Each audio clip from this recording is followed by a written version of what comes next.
अक्षर दुनिया web TV में आप सभी दर्शकों का स्वागत है। देखिए मध्य प्रदेश छत्तीसगढ़ की खास खबरें। छत्तीसगढ़ के डोंगरगढ़ में प्रसिद्ध प्रज्ञागिरी तीर्थ स्थल में अंतर्राष्ट्रीय बौद्ध सम्मेलन हुआ। गुरुवार को सीएम विष्णुदेव साय इस सम्मेलन में शामिल हुए। देश विदेश से आए बौद्ध भिक्षु, विद्वान और बौद्ध धर्म के अनुयायी भी बड़ी संख्या में मौजूद रहे। अंतर्राष्ट्रीय बौद्ध सम्मेलन में मुख्यमंत्री साय ने कहा कि पूरी दुनिया आपसी भौतिक प्रतिस्पर्धा से जूझ रही है। ऐसे में भगवान बुद्ध के शांति और करुणा के संदेश पहले से ज़्यादा प्रासंगिक हो गए हैं। मुख्यमंत्री साय ने यह भी कहा कि छत्तीसगढ़ धार्मिक समरसता का उत्कृष्ट उदाहरण प्रस्तुत करता है। छत्तीसगढ़ सरकार प्रदेश के सर्वांगीण विकास के लिए प्रतिबद्ध है, जिसमें पर्यटन भी महत्वपूर्ण है। रूप में विकसित हो रहा है। आप लोगों के साथ यह जानकारी साझा करते हुए मुझे गौरव हो रहा है कि हमारी सरकार छत्तीसगढ़ के चहुमुखी विकास के लिए वचनबद्ध है। विकास के आयामों में एक महत्वपूर्ण आयाम पर्यटन भी है। अपनी प्राकृतिक सुंदरता के साथ अनेक तरह के सांस्कृतिक विरासतों को समेटे छत्तीसगढ़ में पर्यटन की असीम संभावनाएं हैं। ऐसे में हम छत्तीसगढ़ को पर्यटन दृष्टिकोण से भी आगे बढ़ाने के लिए प्रयासरत हैं। इस कड़ी में राज्य सरकार प्रज्ञागिरी में भी विकास के अनेक कार्य कर रही है। जैसे हमारे विनोद खांडेकर जी भी बताए और हमारे इस क्षेत्र के सांसद भी बताए कि ये डोंगरगढ़ का जो ये क्षेत्र है, ये भारत सरकार का जो प्रसाद योजना है और उसमें शामिल है। और अभी तक यहाँ के लिए 45 करोड़ से ऊपर रुपया प्रसाद योजना में स्वीकृत हो चुका है, जिसमें 5.5 करोड़ रुपया यहाँ प्रज्ञागिरी के लिए स्वीकृत है, जिसमें अनेक काम चल रहे हैं। आदरणीय सांसद जी ने बताया और आगे यहाँ के विकास के लिए और जो समाज के अध्यक्ष है विनोद खांडेकर जी, उन्होंने आग्रह किया है। वैसे यहाँ पर 7 करोड़ के विकास काम का इस साल के बजट में प्रावधान हम लोग कर रहे हैं, लेकिन और भी कई आवश्यकताओं की तरफ उन्होंने इंगित किया है।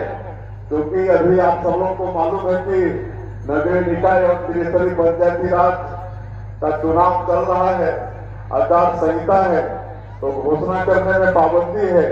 लेकिन मैं बौद्ध समाज को और समिति के सभी पदाधिकारियों को, अध्यक्ष जी को, सबको मैं आश्वस्त करना चाहता हूं कि जो भी आप लोगों की आवश्यक मांग है उसको निश्चित रूप से हमारी छत्तीसगढ़ की सरकार अवश्य पूरा करेगी।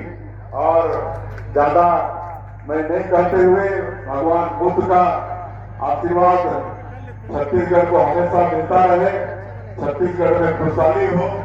आप सब लोगों के आशीर्वाद से हम लोग सरकार में हैं। 13 महीने हमारी सरकार को हुए हैं और इस 13 महीने में सर, सबसे पहले परिचय।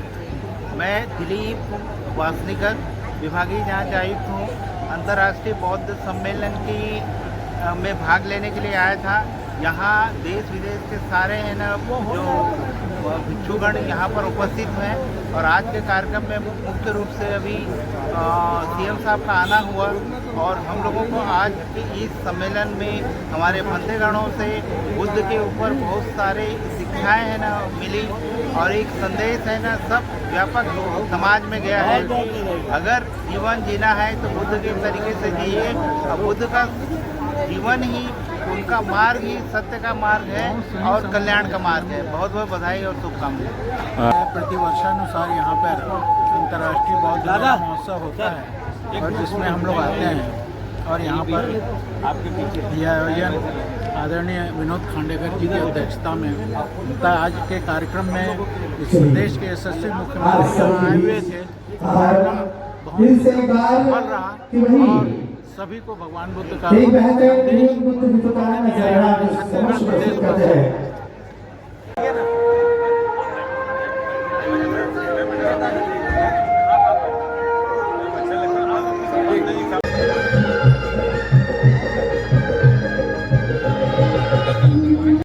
हमारे साथ है विनोद खांडेकर जी।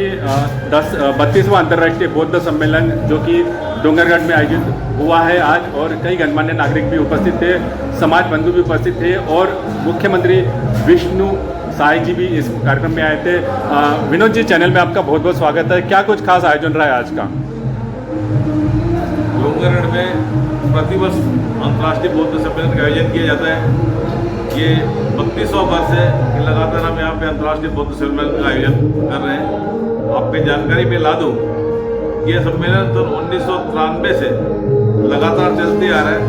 1998 में महागामी तथागत गौतम बुद्ध की प्रतिमा प्रज्ञागिरी पहाड़ के ऊपर स्थापित की गई है। 52 फीट लगभग उसकी ऊंचाई है। पहले यहाँ पर प्रज्ञागिरी पहाड़ पर चढ़ने के लिए आवागमन का कोई रास्ता ही था, पगडंडी थी। लेकिन छत्तीसगढ़ में भारतीय जनता पार्टी की सरकार बनी, डॉक्टर रमन जी मुख्यमंत्री बने, उनसे मैंने निवेदन किया था। तत्काल उन्होंने यहाँ सीढ़ी का निर्माण करने के लिए प्रशासकीय स्वीकृति बजट में प्रावधान करके किया है। और अभी इस वर्ष सबसे बड़ी उपलब्धि है कि हमारे कार्यक्रम में छत्तीसगढ़ के माननीय मुख्यमंत्री विष्णुदेव साय जी का आगमन हुआ है और हमें बहुत अपेक्षा है माननीय मुख्यमंत्री जो हमने निवेदन किया है। पिछले वर्ष 24-25 के बजट में माननीय मुख्यमंत्री ने ऊपर पहाड़ी तक जाने के लिए सड़क निर्माण के लिए 7 करोड़ की स्वीकृति बजट में प्रावधान किया है। और इस वर्ष हमने मांग की है कि जो ऊपर प्रसाद योजना के अंतर्गत विपस्सना केंद्र और कैफेटेरिया बन रहा है, विपस्सनाचारियों के लिए लगभग 16 कमरों का निर्माण हो कि जहाँ बौद्ध भिक्षु और विपस्सना करते रुक सके। और जो प्रशासकीय स्वीकृति हमको जो बजट में 7 करोड़ का प्रावधान किया गया उसकी प्रशासकीय स्वीकृति मिले कि ऊपर तक रोड का निर्माण तत्काल हो जाए। सर, क्या कुछ खास सांस्कृतिक कार्यक्रम हुए? बनते सुरेश जी भी नागपुर में पहुंचे, नागपुर से आए हैं। क्या कुछ खास रहा आज का? इस कार्यक्रम के संरक्षी माननीय बनते सुरेश ससाई जी हैं। उनके नेतृत्व में पूरे कार्यक्रम होता है। और सुरेश ससाई जी भारत सरकार में अल्पसंख्यक आयोग के माननीय अटल बिहारी वाजपेयी जी जब प्रधानमंत्री तब वो सदस्य थे। सांस्कृतिक कार्यक्रम जो हो रहा है सब बुद्ध और डॉक्टर बाबा साहब के ऊपर के गीतों पर आधारित है। सर, जापान से भी बौद्ध भिक्षु आए हैं। जापान के बौद्ध भिक्षु आए हैं, इसलिए हमारा अंतर्राष्ट्रीय बौद्ध सम्मेलन कह रहता है। तिब्बत के किसी कारणवश नहीं आ पाया, उनसे भी कांटेक्ट किया था। लेकिन जापान के भी बौद्ध भिक्षु आए, उन्होंने भी अपना सांस्कृतिक कार्यक्रम की शानदार प्रस्तुति की है और डोंगरगढ़ आने बहुत खुश है।